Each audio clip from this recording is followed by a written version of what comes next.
Engage. Sprints. Big clump.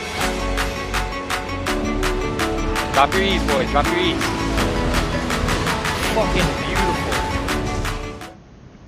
Okay, guys and girls. Next up, Frost. So I'm going to show you a couple of different Frost weapons to choose from. An expensive build and a slightly less expensive build. Still not cheap, but both well worth it in my opinion. First off, Frost Prism. You can see the build. Now you're going to recognize this build if you've watched the Blazing PvE stuff guide. We're basically running exactly the same build for the Permafrost Prism. So you've got, going over it again, your Royal Cowl, Perpetual Energy. Reduces your energy cost to 0 for 15 seconds. It's going to really help with your mana problems. Back on with that Obsessive Burst to stack up your damage multiplier. Trying to get 8 stacks of that at all times when using an E ability. Those Assassin Shoes, refreshing sprint there, reduce your cooldowns again. You need that Limehurst Cape.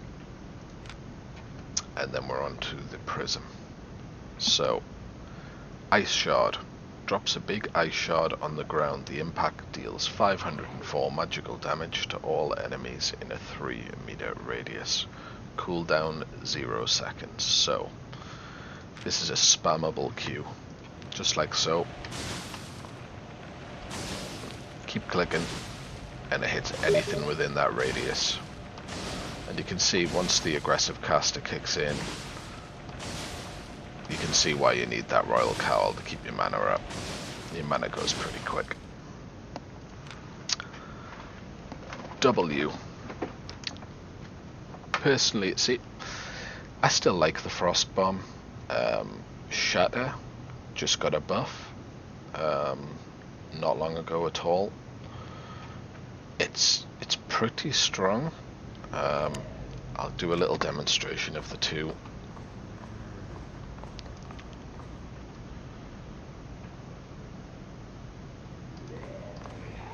So here's your Shatter. Throws 3 shots across the ground. AoE damage to anything caught in it. Pretty fast cooldown. But I do like the Frost Bomb just for that big hit, and it does cause a slow as well. So on the E, I'll quickly show you the Frost Bomb. So Frost Bomb, place it on the ground, boom. Again, pretty short cooldown at 8 seconds when you're using an omelette anyway. So yeah, E, this is the big one with the permafrost. So, Ice Crystal creates a 4-meter radius ice crystal on the ground, which freezes enemies for 1 second, ignoring crowd control resistance. Frozen enemies can't move or use abilities for 1 second. The crystal explodes in a 7-meter radius, dealing 745 magical damage to players and 1023 to mobs. So it's a big hit. It also freezes them for a second as well, and it's AoE. Really important. So we're going to use the same principle as the Blazing Staff in order to do this. So you would hit your Obsessive Burst first on your robe, then your Perpetual Energy in order to build up or to stop you from sucking down that energy. You can pop your Sprint if it's available. It's going to count for an extra stack. Then you spam some Qs. As soon as you hit 8 stacks up here, it can be a little trickier sometimes on the Frost to get your 8. If you can only get 7, that's fine. It might take some time for you to get a little bit quicker with your clicking before you're going to get 8. Once you got the 8 stacks, then you're going to stack the W and the E together. So if your group of mobs is here, I put down the W and then I put the E on top of it. W explodes, E explodes. And between those, I mean, you're talking 670 on the W, 1023 on the E, 1650 damage or so Then you add that to the multiplier. If you've got 8 stacks, you're doing 2.5k raw damage, depending on what you're hitting. It's a big hit. Really, really nice for groups, particularly if you've got, if you've got a tank that's grouping them up nice and tight, then you're dropping a blazing on them, you're dropping a permafrost on them. All these builds that I go through, they're all going to interconnect to make what I would call the most optimal fame group. I'll do a little demonstration for you on the permafrost. So here we are in a group dungeon. It just wasn't possible for me to get 8 stacks in a solo dungeon, same as the blazing. It's just too much damage. Let's see if it works a little better in a group dungeon. So we're going to go in, same obsessive burst, perpetual energy, stack up with the Q. As soon as we've got 8 stacks, we're going to drop the W and then the E on top of the W. So there goes my obsessive burst, perpetual energy. I'm using my sprint as well for an extra stack.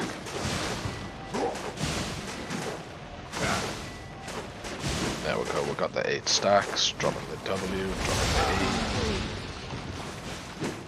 And we're dropping big damage.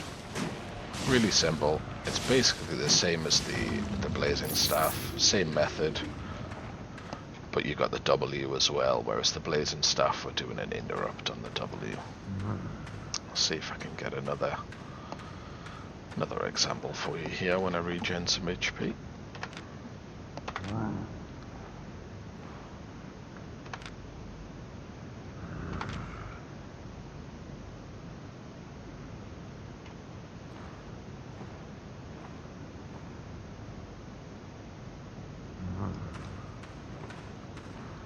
Okay, so use an obsessive burst, perpetual energy, so sprint for an extra stack.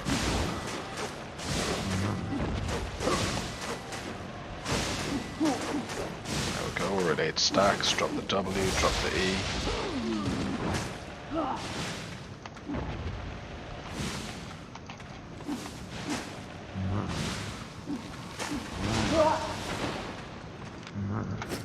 And everything dead.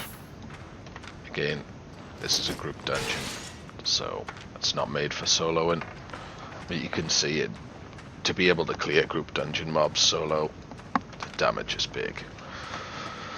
So we have a slightly cheaper option for the frost as well. So these permafrost, like the blazing, very expensive weapon. There's also the great frost. You would stick to the same Q, ice shard. Personally, I'd use the bomb.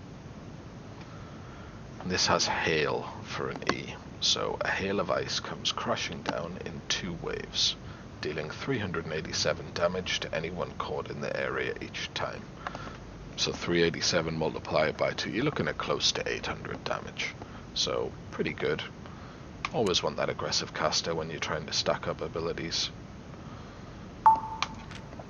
So same principle, just a different E on.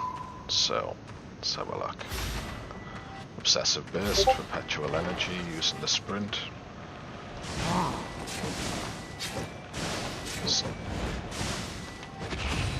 Stacking up to 8 stacks, use the W, use the E.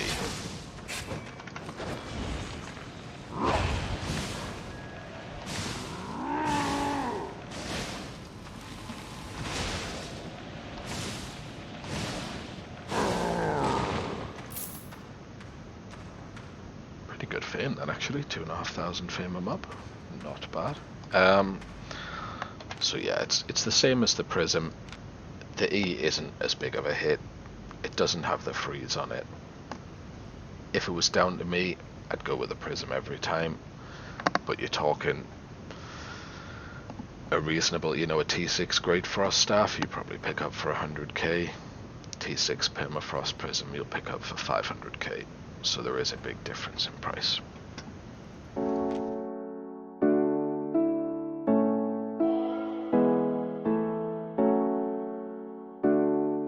Engage. Sprints. Big clump. Drop your E's, boys. Drop your E's. Fucking